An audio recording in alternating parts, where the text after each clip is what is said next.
now we're going to go ahead and activate the Hochiki SLR24V with some smoke saber.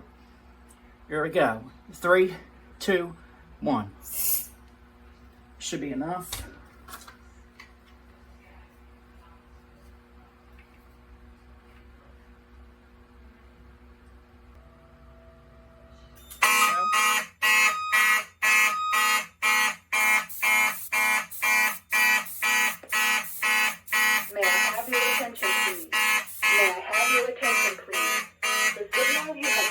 Indicates a report of a fire in this building. Please proceed to the nearest exit and leave the building.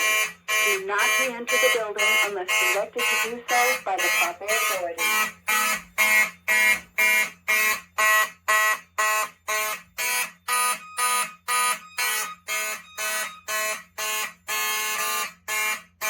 Alright, hopefully all the smoke saber has been cleared out. So now, to reset the detector, all we're going to do is press system reset.